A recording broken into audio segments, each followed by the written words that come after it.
नमस्कार, उत्तराखंड की खास खबरें देख रहे हैं आप सब। मैं हूं आपके साथ साहिल किरनी।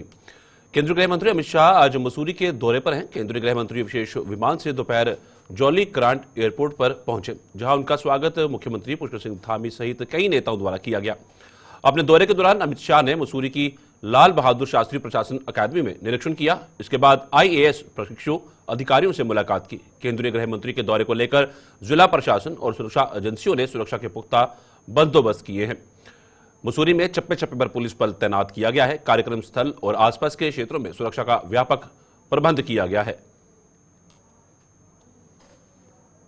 और रुक रखिए, हमारे संवाददाता धनराज गर्ग हमारे साथ जुड़ गए हैं। धनराज, जिस तरह से केंद्रीय गृह मंत्री अमित शाह उत्तराखंड पहुंचे हैं, तो ये दौरा किन मायनों में जो वो खास जो है वो माना जा रहा है?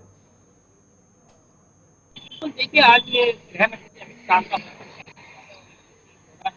दोपहर लगभग 12 बजे के करीब गृह मंत्री जो है जोली ग्रांट पहुंचे थे और जहां पर मुख्यमंत्री पुष्कर सिंह धामी ने उनका स्वागत किया है। उसके साथ ही प्रेमचंद अग्रवाल और गणेश जोशी और उसके साथ ही पूर्व कहा जाएगा कि निवर्तमान जो मेयर है वो भी उसमें शामिल थे। उन्होंने आज अमित शाह का स्वागत किया है और अब जो कार्यक्रम है वो पूरा मसूरी के अंदर है, यानी कि मसूरी पहुंच चुके हैं अमित शाह और वहाँ पर उन्होंने जो लाल बहादुर शास्त्री एकेडमी है उसका निरीक्षण किया है। उसके साथ ही जो कार्यक्रम है उसमें भी वो शामिल होंगे और जो प्रशिक्षु IAS अधिकारी वहाँ पर हैं उनके साथ वार्ता भी अमित शाह करते हुए नजर आएंगे। और वह देखेगा कि अभी बताया जा रहा है कि इसके बाद कहीं ना कहीं 4 बजे के करीब जो है अमित शाह दिल्ली के लिए रवाना होंगे। लेकिन उससे पहले सूत्रों के हवाले से खबर मिल रही है कि कार्यकर्ताओं के साथ भी एक बैठक जोली घाट पर ले सकते हैं, क्योंकि आप देखिएगा कि नगर निकाय के जो चुनाव है वो बेहद नजदीक आ चुके हैं, यानी कि दिसंबर के आखिरी सप्ताह में कहीं ना कहीं ये नगर निकाय के चुनाव होने हैं। उसको लेकर भी कहीं ना कहीं चर्चा अमित शाह कार्यकर्ताओं से कर सकते हैं, मुख्यमंत्री पुष्कर सिंह धामी से कर सकते हैं। जी धनराज, जिस तरह से केंद्रीय गृह मंत्री लाल बहादुर शास्त्री IAS अकेडमी पहुंचे हैं, तो वहां पर संवाद भी उनका होना था। क्या संवाद हो चुका है? क्या कुछ निकल के उसमें सामने आया है? और क्या किसी भी प्रतिनिधि मंडल से मिलने का कोई प्रस्तावित उनका कुछ बैठक है?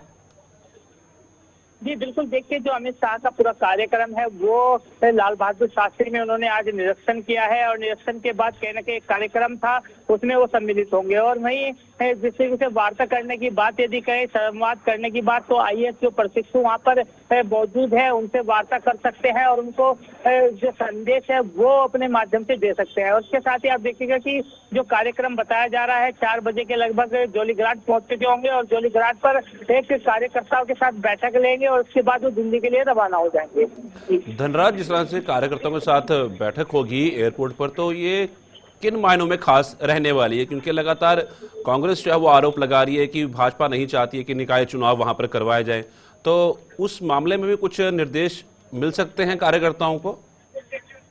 जी बिल्कुल, देखिए कांग्रेस लगातार सरकार पर आरोप लगाती हुई नजर आती है कि जो नगर निकाय चुनाव है उनको बीजेपी कराने के मूड में नहीं है। और लगातार देख भी रहे होंगे आपकी 6 महीने से भी अधिक हो गया है कि कार्यकाल खत्म हुए नगर निगम का, लेकिन अभी तक चुनाव नहीं हो पाए हैं। लेकिन हाईकोर्ट की तरफ से जो निर्देश दिए गए हैं कि दिसंबर तक ये चुनाव कराने हैं, उसको लेकर कहीं ना कहीं अहम ये दौरा भी माना जा रहा है कि इसको लेकर कहीं ना कहीं बीजेपी के जो बड़े नेता हैं उनसे अमित शाह वार्ता कर सकते हैं और उनको संदेश दे सकते हैं कि जब नगर निकाय चुनाव होंगे तो किस तरीके से वो इस नगर निकाय चुनाव को जीतेंगे। क्योंकि आप देखिएगा कि हाल ही में उपचुनाव हुए हैं, उससे पहले आपने देखा होगा कि बद्रीनाथ का उपचुनाव हो या फिर मंगलौर का उपचुनाव, उसको बीजेपी हार चुकी थी। लेकिन अब जो केदारनाथ का चुनाव था उसको बीजेपी ने जीत हासिल की है, तो कहीं ना कहीं एक उत्साह जरूर भरा गया है। लेकिन अब अमित शाह कहीं ना कहीं वो हार की समीक्षा भी यहाँ पर करेंगे और उनसे पूछेंगे कि आखिर वो 2 सीटें क्यों बीजेपी हारी, इसका क्या कारण रहा। लेकिन अब देखेगा कि आगे जो नगर निकाय चुनाव होने हैं उसको लेकर भी टिप्स अमित शाह यहाँ से कार्यकर्ताओं को देते हुए नजर आएंगे। जी धन्यवाद धनराज, पूरी जानकारी साझा करने के लिए। साफ तौर पर केंद्रीय गृह मंत्री अमित शाह लाल बहादुर शास्त्री IAS अकेडमी जो है वो पहुंचे हुए हैं और वहां पर संवाद भी उन्होंने IAS प्रशिक्षुओं के साथ किया है। बढ़ते अगली खबर की ओर। उत्तराखंड में नगर निकायों के चुनाव दिसंबर महीने में होने की संभावना है। शहरी विकास विभाग और राज्य निर्वाचन आयोग ने अपनी तैयारी तेज कर दी है। इस सप्ताह OBC आरक्षण संबंधी अध्यादेश को राजभवन से मंजूरी भी मिल सकती है। दरअसल नगर निकाय चुनावों के लिए कुछ प्रक्रियाएं अभी बाकी हैं। इनमें पहली है अध्यादेश पर फैसला। शासन ने ओबीसी आरक्षण लागू करने संबंधी अध्यादेश राजभवन को भेजा है, जिस पर इस सप्ताह राजभवन मंजूरी दे सकता है। अध्यादेश को मंजूरी मिलने के बाद ओबीसी आरक्षण की नियमावली पर निर्णय होगा। मुख्यमंत्री को इस पर अनुमोदन देना है। नियमावली आने के बाद आरक्षण लागू करने की प्रक्रिया जिलाधिकारियों के स्तर से होगी। इसके बाद राज्य निर्वाचन आयोग अधिसूचना जारी करेगा। बताया जा रहा है कि 15 दिसंबर के आसपास अधिसूचना जारी हो सकती है। दिसंबर के अंतिम सप्ताह में चुनाव कराने की योजना पर काम चल रहा है। उत्तराखंड के शहरी स्थानीय निकाय चुनाव। उत्तराखंड के 13 जिलों में 112 शहरी स्थानीय निकाय हैं। उत्तराखंड में कुल 8 नगर निगम नगर पालिकाओं की संख्या 42। राज्य में नगर पंचायतों की कुल संख्या 53। उत्तराखंड में छावनी बोर्ड की कुल 9। उधम सिंह नगर जिले में सबसे अधिक 19 शहरी स्थानीय निकाय। बागेश्वर जिले में सबसे कम 3 शहरी स्थानीय निकाय।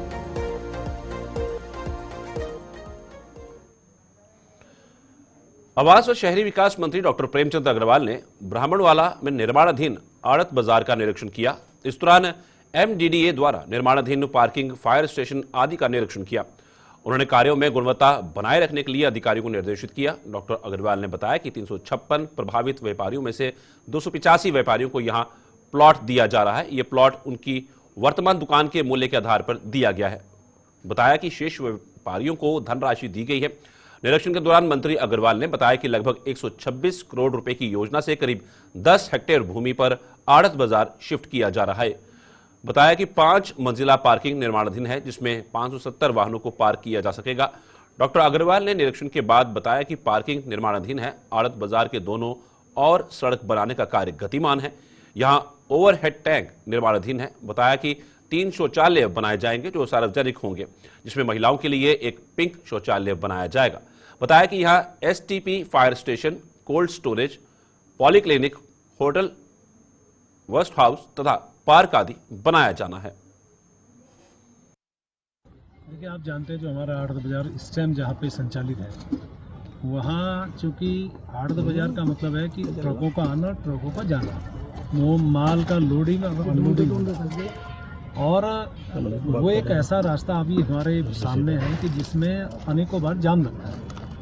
व्यापारियों को भी दिक्कत होती है, अन्य लोगों को भी दिक्कत होती रही। तो एक हमारे सामने एक विषय आया कि हम उसको वहाँ से शिफ्ट करें, और मेरे विभाग एमडीडी के द्वारा जिस जगह मैं खड़ा हूँ यहाँ शिफ्टिंग करने की बातचीत प्राइमरी स्टेज पे हुई, सारी बातचीत हुई।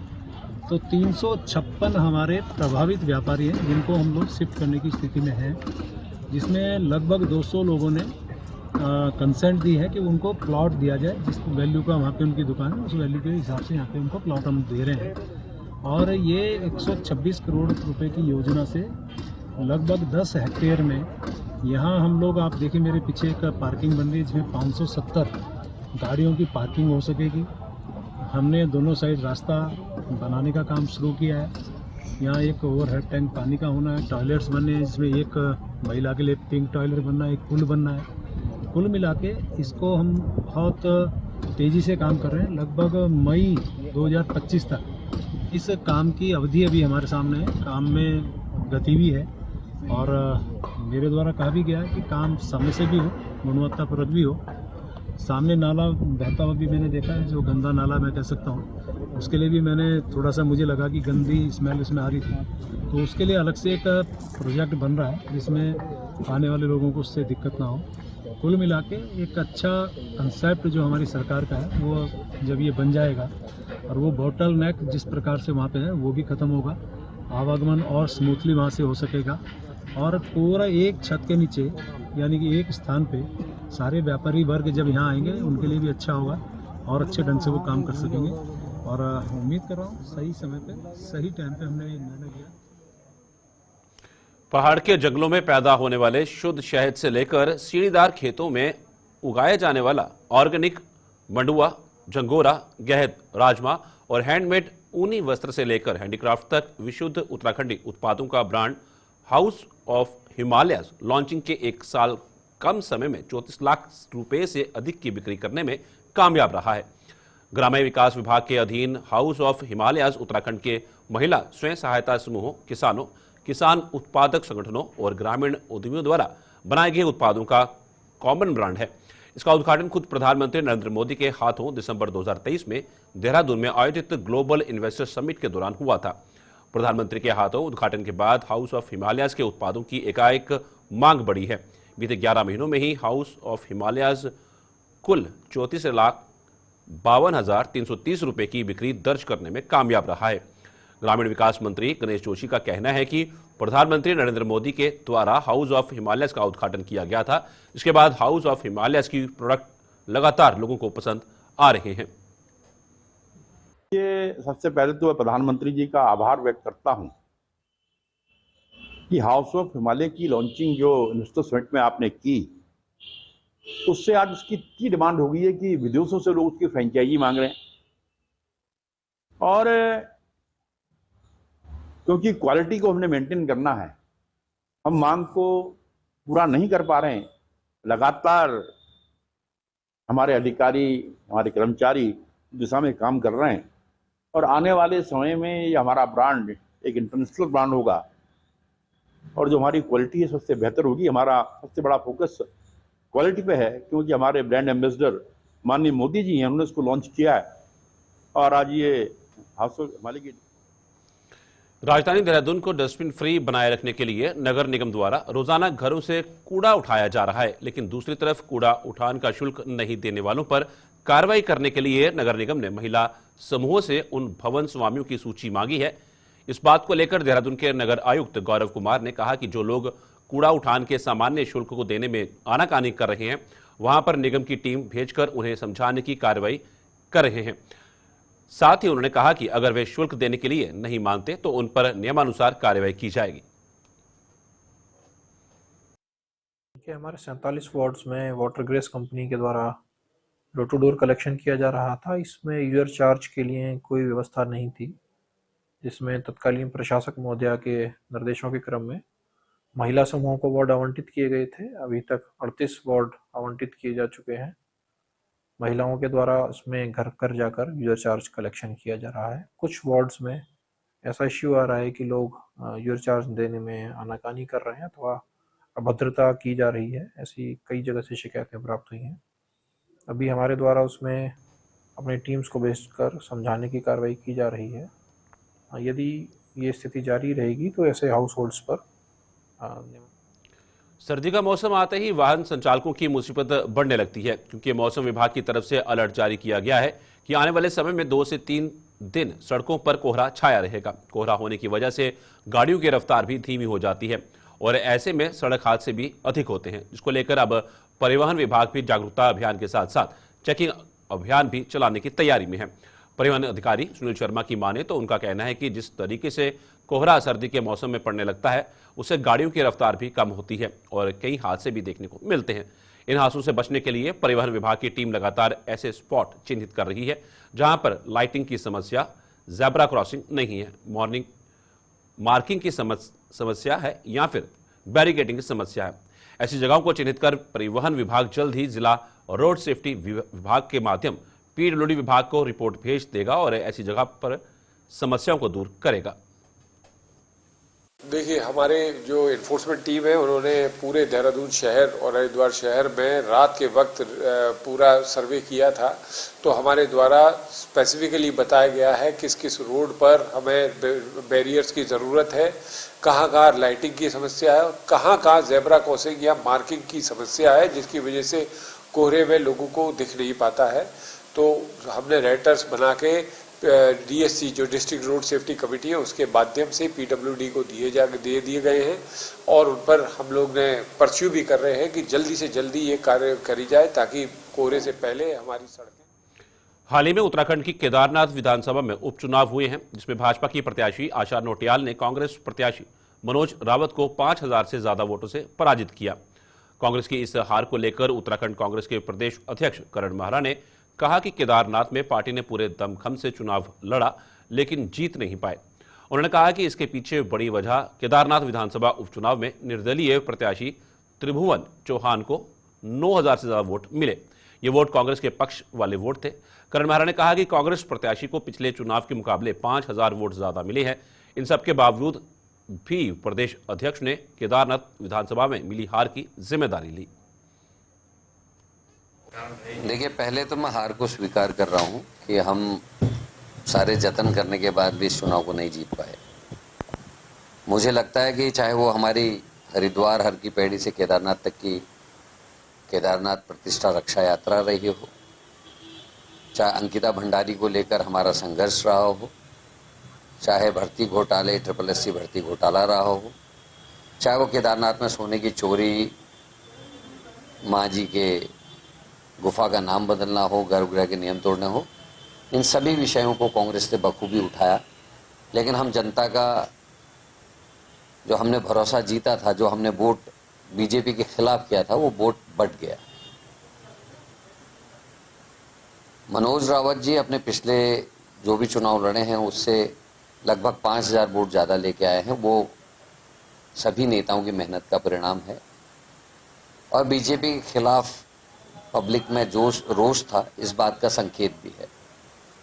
निर्दलीय प्रत्याशी भाई त्रिभुवन चौहान जी चुनाव लड़े और उनको 9000 से ज़्यादा वोट आया है।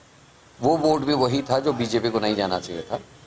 अगर हमने त्रिभुवन भाई के वोटर्स को और अपने वोटर्स को मिला लिया होता, हम सक्षम रहते कि उनको कांग्रेस के पक्ष में ला सकें, तो ये चुनाव कांग्रेस के पक्ष में होता। लेकिन ऐसा हो नहीं सका और उसके लिए मैं जिम्मेदार। प्रदेश में पंचायत के चुनाव कराने में अक्षम सरकार ने प्रशासकों को नियुक्त कर दिया है, जिस पर कांग्रेस ने सरकार की कार्य प्रणाली पर सवाल खड़े किए हैं। इसको लेकर कांग्रेस के पूर्व प्रदेश अध्यक्ष गणेश कोदियाल ने कहा कि सरकार को चाहिए था कि पंचायत जनप्रतिनिधियों की मांगों के अनुरूप जो कोविड काल में उन्हें दिक्कतें आई थी, उसको देखते हुए नियम बनाकर उनका कार्य विस्तार किया जाता। लेकिन सरकार ये फैसला लेने में पूरी तरह विफल रही। प्रदेश सरकार ने कल शाम को आदेश जारी करके पंचायतों में प्रशासक नियुक्त कर दिए हैं। क्योंकि पंचायतों का कार्यकाल समाप्त हो रहा था, सरकार के पास 3 ऑप्शन थे।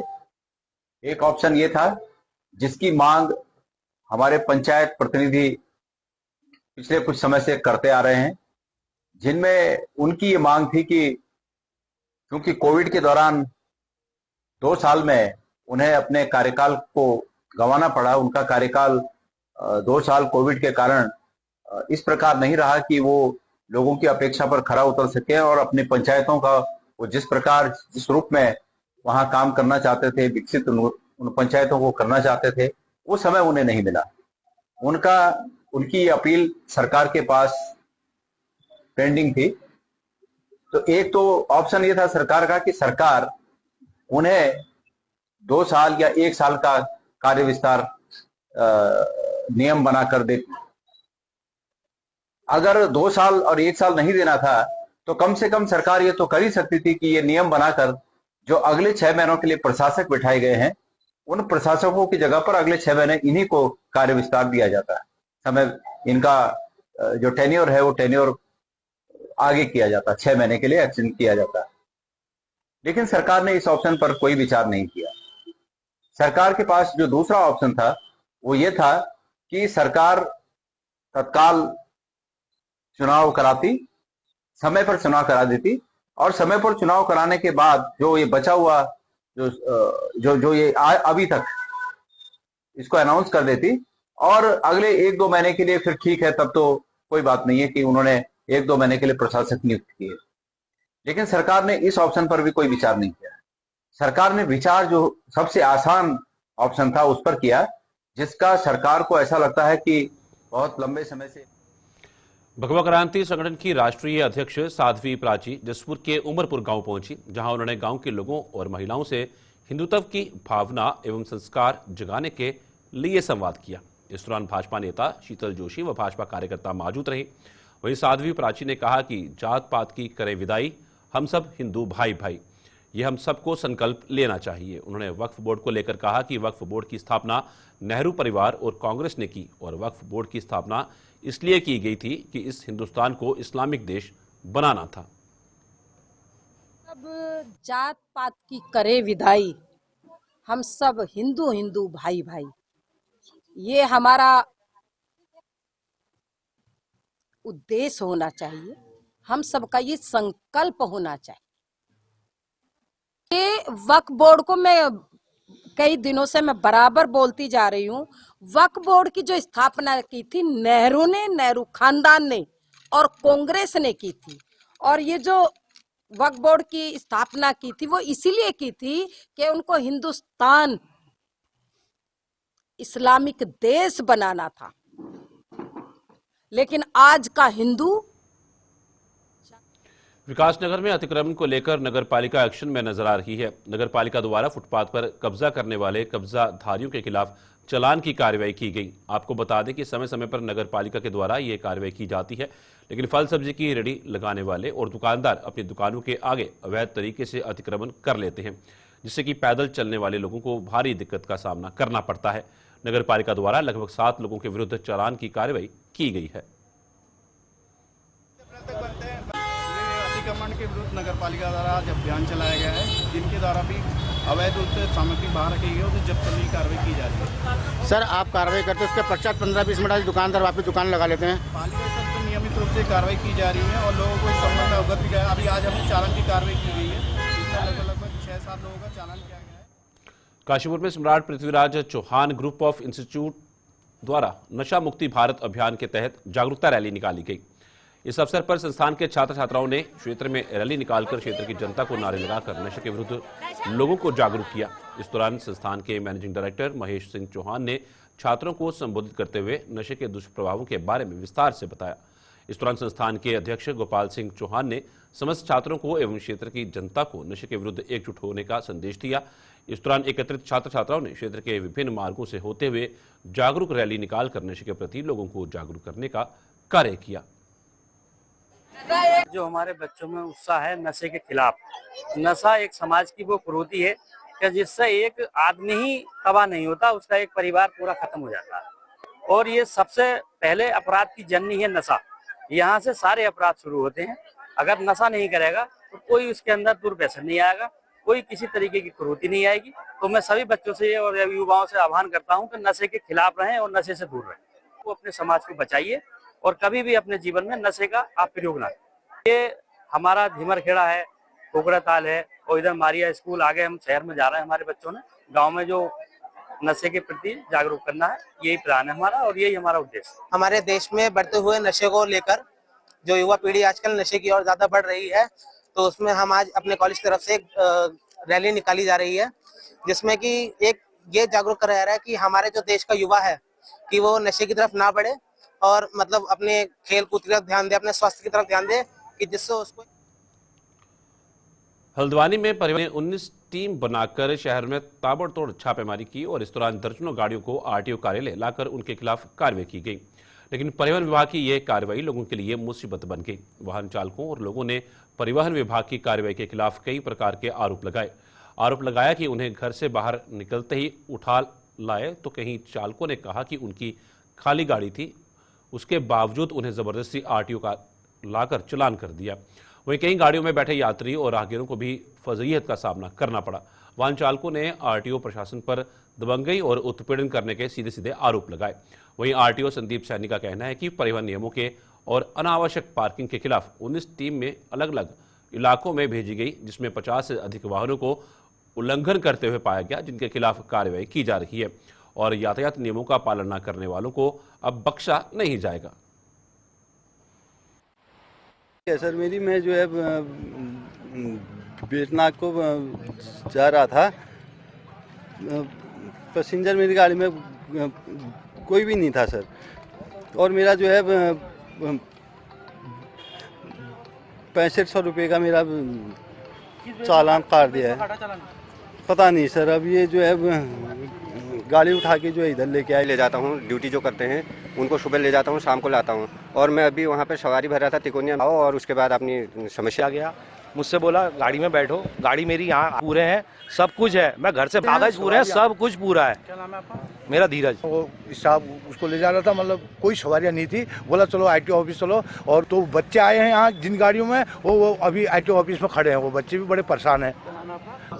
रेलवे स्टेशन के पास, पेट्रोल पंप के बाहर, मेन रोड पे अगर खड़ी करके गाड़ियाँ अगर चलाएंगे वहाँ से तो उस पर सख्त कार्रवाई की जाएगी। हमने पहले भी बता दिया था, और कुछ गाड़ियों के कागज़ भी खत्म हैं, इसलिए उन पर एनफोर्समेंट की कार्रवाई की गई और ये आगे भी जारी रहेगी। और अभी इसके बाद ऑटो पे भी कार्रवाई की जाएगी, जिनका सत्यापन हो चुका है, डेट खत्म हो चुकी है, फिर उसके बाद ऑटो पे भी इस चीज़ की कार्रवाई की जाएगी। लगभग 50 से 60 गाड़ियाँ हैं जिनके खिलाफ हमने अभी सुबह हमारी टीम्स ने कार्रवाई करी है। और अगर कोई न्यूसेंस करेगा रोड पे, अगर कोई भी गाड़ी, टैक्सी हो चाहे कोई भी गाड़ी हो, रोड पे किसी का न्यूसेंस बर्दाश्त नहीं किया जाएगा।